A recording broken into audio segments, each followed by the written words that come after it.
दिन दिहाड़े डाका मार के आए हैं तो ज़ाहिर है उनके पास कोई ख़ास जवाब नहीं है।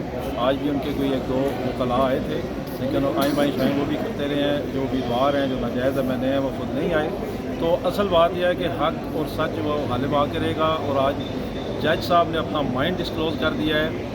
उन्होंने कहा है कि जो भी यहाँ पे कोई भी पेपर, कोई भी डॉक्यूमेंट पेश करेगा, वो ऑनोथ पेश करेगा, वो उसका एफिडेविट देगा। और जिस किसी ने भी, चाहे इलेक्शन कमीशन ने, चाहे हमारी तरफ से, चाहे हमारे अपोनेंट की तरफ से, जिस किसी ने कोई झूठा एफिडेविट पेश किया किसी प्रिजाइडिंग ऑफिसर ने या सीनियर प्रिजाइडिंग ऑफिसर ने, तो उसको उसके कॉन्सिक्वेंसेस का सामना करना पड़ेगा। तो हमें पूरी उम्मीद है अल्लाह ताला की ज़ात से, बल्कि यकीन है कि इंशाल्लाह ये इस्लामाबाद की तीनों सीटें और पूरे पाकिस्तान की जितनी भी सीटें 8 फरवरी को लूटी गई हैं, दिन दिहाड़े वो वापस आएंगी। और जो पाकिस्तान की तारीख़ का, बल्कि पिछले 70-75 साल की तारीख़ का जो बदतरीन डाका मारा गया है एस्टेब्लिशमेंट की सरपरस्ती में, वो डाका बेनकाब हो चुका है और वो इंशाल्लाह डकैती का माल वापस आएगा। आप कुछ चैलेंज करेंगे जो आपके मुखालिफ कैंडिडेट हैं जनाब, वो मुस्लिम लीग नून के अहम रहनुमा हैं अंजम वकील साहब, उनके लिए कोई मुनाजरा पेश करेंगे कि आप किसी मस्जिद में आ जाएं, जैसे कि शुएब शहीन साहब कह रहे थे कि मस्जिद में बुला लें, बैठ जाएं वुज़ू करके, आप भी कोई ऑफ़र करेंगे कि ले आएँ फॉर्म 45? मैं गौर साहब आपके तवसत से उनको एक और ऑफ़र दूँ। हमारा, मैं और वो इसी इलाके से हैं, खित्ते से, हमें यहाँ के रस्म व रवाज भी पता हैं। 2-3 ऑप्शन है हमारे पास। नंबर 1, किसी भी मस्जिद में वो अपने फॉर्म 45 लेके आ जाएं, मैं भी आ जाता हूँ, हमारा भी उठा लेते हैं। नंबर 2, हमारे यहाँ एक रन तलाक का लफ्ज़ इस्तेमाल किया जाता है। क्या चीज़? रन तलाक, अपनी बीवी को तलाक देना, कि अगर मैं झूठी कसम उठा रहा हूँ तो मेरी बीवी को तलाक। तो मैं अंजम वकील को, जो इस इस्लामाबाद का नाजायज़ मैंने है, मैं उसको चैलेंज करता हूँ, आ जाओ किसी भी मस्जिद में, किसी भी चौक चौराहे में, मैं तुम्हें इसकी भी ऑफ़र करता हूँ, कम अज़ कम तुम फिर अपनी बीवी के पास जाने के काबिल नहीं होगे। और तीसरा, मैं मुबाहले का भी चैलेंज करता हूँ, कुरान में भी इसका हुक्म है, आ जाओ तुम अपने सारे फॉर्म 45 लेके, अपने अहल यार और खुम्बे को लेके, मैं भी आ जाता हूँ। और किसी भी मस्जिद में आके ये ऐलान करते हैं कि अगर तुम्हारे पास फॉर्म 45 असली हैं तो अल्लाह ताला हमें इसकी सज़ा दे, और अगर हमारे पास असली है तो अल्लाह ताला तुम्हें इसकी सज़ा दे। मैं तीनों चैलेंज जैसे इस्लामाबाद के नाजायज़ मैंने को कर रहा हूँ। अब फर्दन अपने केस की जो नोयत है, आज आपने जज साहब के माइंड डिस्क्लोज की भी बात कर दी है, तो क्या लग रहा है कि इस्लामाबाद की तीनों सीटें जो हैं वो PTI के खाते में आती हुई दिखाई दे रही हैं? देखें जी, जज साहब ने तो बिल्कुल अपना ओपनली माइंड डिस्क्लोज कर दिया है कि वो मेरिट पे फैसला करेंगे और किसी भी दबाव को ख़ाते में नहीं लेके आएंगे। और जहाँ तक फॉरेंसिक की बात है, उन्होंने कहा कि हम बैरून मुल्क से भी करवा सकते हैं, और हमें पाकिस्तान के जो फॉरेंसिक सिस्टम है इस पर कोई भरोसा नहीं है। अब आप देखें, नादरा का सरबराह कौन है?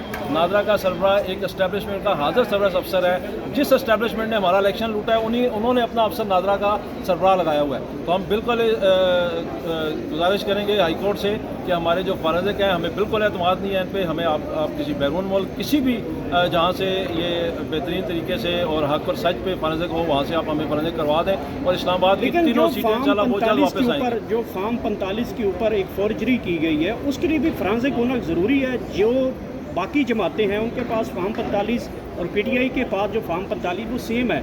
जो नून लीग के पास है, जो इलेक्शन कमीशन के पास है, उसके ऊपर 1 को 4 बना दिया गया है, 7 को 9 बना दिया गया है, 9 को 0 डाल के 80 बना दिया गया है। तो इस तरह की जी बाहर से फॉरेंसिक करवाने इनकी डॉक्यूमेंट्स की। देखिए बात ये है कि आपके, हमारे पास बेशुमार एविडेंस है, कोई एक एविडेंस तो है नहीं, सारे एविडेंस इनके खिलाफ जाते हैं। असल बात यह है कि दिन दिहाड़े, अब ये सूरज है निकला हुआ है, दिन का वक्त है, हम 9-10 बजे यहाँ खड़े हैं। अगर कोई कहे ये रात के 10 बजे हैं, तो आप उसका क्या कर सकते हैं? आप तो उसको सूरज दिखा सकते हैं, रोशनी दिखा सकते हैं, आप उसको गवाही दे सकते हैं, लेकिन कोई ये कहने पे मुसर हो कि नहीं ये रात के 10 बजे हैं, तो आप क्या कर सकते हैं उसका? बात यह है कि एक एविडेंस नहीं है, बेशुमार एविडेंस है। सबसे बड़ी बात जो है वो ये देखें कि उस दिन फ़ोन क्यों बंद किया गया।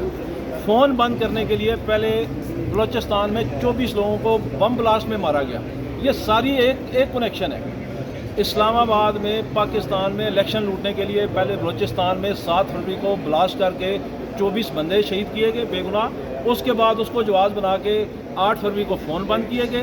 फिर उसको जवाब बना के इन्होंने जो EMS सिस्टम है, इन्होंने कहा जी कि चूँकि अब फ़ोन बंद है और सिग्नल बंद है, इसलिए ये थ्रू SMS नहीं जा सकते। ये सारा इलेक्शन लूटने के लिए किया गया। और जिस दिन इसका कोई आज़ाद जुडिशल कमीशन बना, जो कि हमारा एक गुलाम चीफ जस्टिस काजी फायजी साहब नहीं बना रहा, जिस दिन कोई आज़ाद इसका जुडिशल कमीशन बना तो इन 24 बेगुनाह शहादतों के पीछे भी यही माफिया निकलेगा, यही इस्टेब्लिशमेंट निकलेगी जिन्होंने बेगुनाह लोगों को 24 लोगों को मरवाया वहाँ पे, इसलिए कि फ़ोन बंद किया जाए। 8 फरवरी को 7 फरवरी को वो ब्लास्ट हुआ था और उसको जवाब बना के फ़ोन बंद किए गए थे, और 8 फरवरी को इसलिए फ़ोन बंद किए गए कि आपने पूरे पाकिस्तान का मैंडेट लूटना था, पाकिस्तान की आवाम का वोट जो उन्होंने डाला वो आपने लूटना था। तो ये बहुत सारी सीरीज़ ऑफ एविडेंस है, सारी रोज़े रोशन की तरह आया है और इंशाल्लाह हक पर सच गालिब आ गए। Thank you.